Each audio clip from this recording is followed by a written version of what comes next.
स्वागत है।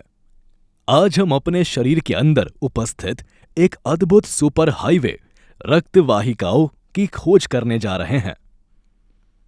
रक्त वाहिकाएं नलिकाओं का एक विशाल जाल है जो हमारे संपूर्ण शरीर में फैली होती है।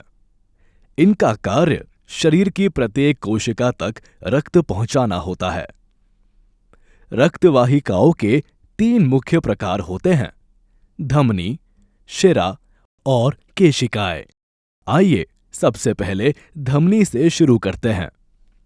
धमनियां वह वाहिकाएं होती हैं जो ऑक्सीजन युक्त रक्त को हृदय से शरीर के अन्य भागों की ओर ले जाती है।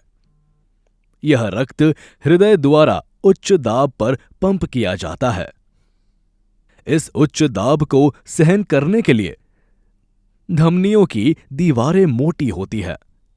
धमनियों में रक्त चमकदार लाल होता है क्योंकि इसमें ऑक्सीजन की मात्रा अधिक होती है। सबसे बड़ी धमनी को महाधमनी कहा जाता है। यह हृदय से शुरू होती है और छोटी छोटी धमनियों में विभाजित होती है। ये और भी छोटी सूक्ष्म धमनियों में विभाजित होती है। अंततः ये सबसे सूक्ष्म रक्त वाहिकाओं केशिकाओं तक पहुंचती हैं। केशिकाओं के माध्यम से धमनियों और शिराओं के मध्य संपर्क स्थापित होता है। यहीं पर वास्तविक विनिमय होता है। ऑक्सीजन और पोषक तत्व रक्त से बाहर निकलते हैं और कार्बन डाइऑक्साइड तथा अपशिष्ट पदार्थ रक्त में प्रवेश करते हैं।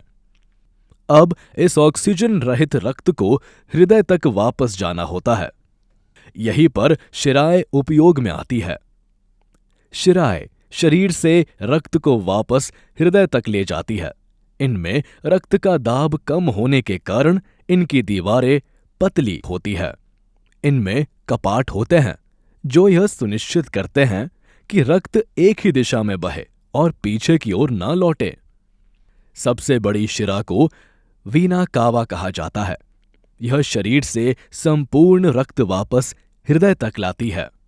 अक्सर शिराएं त्वचा के नीचे गहराई में होती है, लेकिन कुछ शिराएं त्वचा पर नीली रेखाओं के रूप में दिखाई देती हैं।